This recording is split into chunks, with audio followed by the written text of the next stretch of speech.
ख्रिस्त में प्यारे भाइयों और बहनों, आज वर्ष का 25वां इतवार है।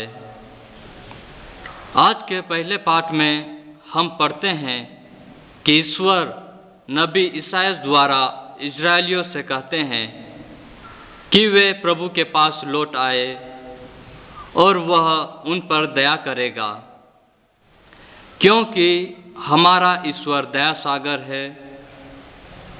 प्रभु यह कहता है, तुम लोगों के विचार मेरे विचार नहीं है और मेरे मार्ग तुम लोगों के मार्ग नहीं है।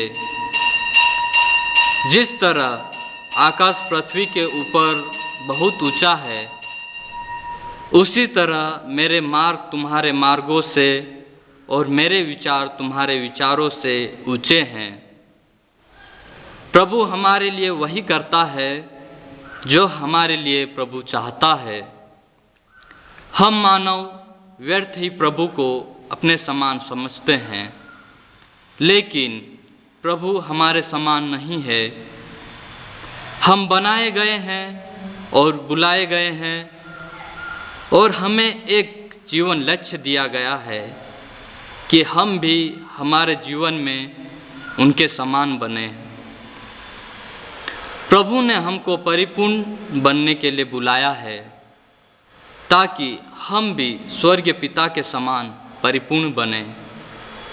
इसका मतलब यह नहीं है कि प्रभु एक अधिनायक है जिससे अपने लोगों के लिए प्रेम ना हो, बल्कि इसका मतलब यह है कि प्रभु हमें उनके साथ अपने प्रेम, दया और अनुकंपा को बांटने के लिए बुलाते हैं, और यह आज के दृष्टांत में सिद्ध होता है।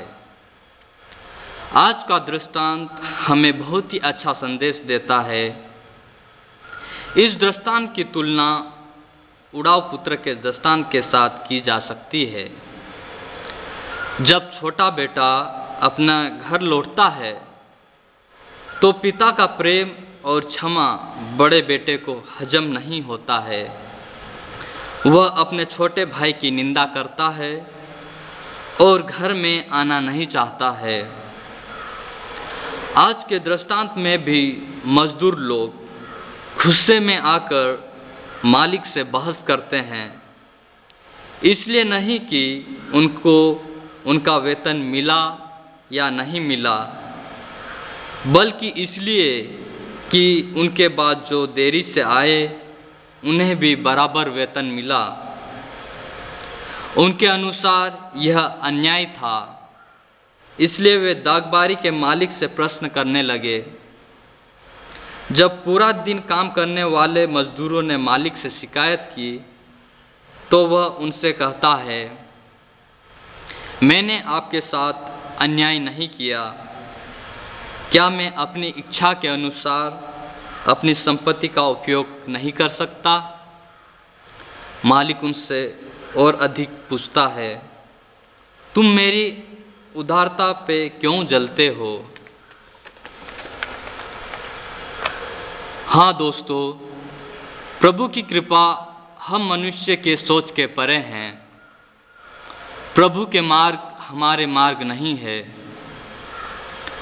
यह दृष्टांत मानव मुक्ति को दर्शाता है, जिसके हम योग्य नहीं है, लेकिन यह हमें मुफ्त में दिया गया है। यह हमारे लिए प्रभु के प्रेम को दर्शाता है। साधारण तौर पर हम देखें तो हम समय एवं वेतन पर प्रकाश डालते हैं, लेकिन जब हम गहराई में जाते हैं तो यह दृष्टांत प्रभु के मार्ग और उनके न्याय के बारे में बताता है। जो प्रभु दे रहा है वह वेतन नहीं, बल्कि मुक्ति है, जो सबों के लिए बराबर है। दृष्टांत में विशेष बात यह है कि प्रभु के न्याय को खरीदा नहीं जा सकता। यह प्रभु का मुफ्त का दिया हुआ उपहार है और वह इसे हमें दिल खोलकर देते हैं। हाँ दोस्तों, इस इस दृष्टांत में हमारी जगह कहाँ है? प्रभु यीशु स्वर्गीय राज्य की स्थापना करने एवं हमें मुक्ति दिलाने आए। हम सब एक ही पिता के बच्चे हैं, जो हर समय अपने हाथों को फैलाकर हमारा इंतजार करते हैं। इसकी खासियत यह है कि हम कब भी बुलाए जाएं, हम इस राज्य में आ सकते हैं। जब पिछले मजदूरों से पूछा गया कि तुम लोग यहाँ दिन भर क्यों बेकार खड़े हो, उन्होंने उत्तर दिया, इसलिए कि किसी ने हमें मजदूरी में नहीं लगाया। प्रभु यह नहीं देखते हैं कि वह क्यों मजदूरी के लिए नहीं चुने गए, कि वे व्यर्थ या सुस्ती थे और किसी छोटी जाति के थे। वे मजदूरी के लिए बुलाए जाते हैं, वे भी काम करने के इच्छुक है। यह नहीं कि उन्होंने कितने घंटे काम किया, लेकिन उनकी काम करने की इच्छा यहाँ प्रकट होती है।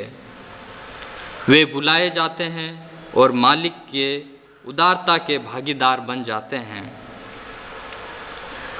दृष्टांत प्रभु की उदारता को दर्शाता है। वह चाहता है कि हम स्वर्गीय राज्य में उनके भागीदार बने और उसकी उपस्थिति का आनंद ले। प्रभु किसी को भी अकेला छोड़ना नहीं चाहता। वह हम सबों को एक समान प्यार करता है। वह चाहता है कि हम सभी खुश रहें और वह सबको अपनी उदारता एवं अनुकंपा से मुक्ति प्रदान करता है।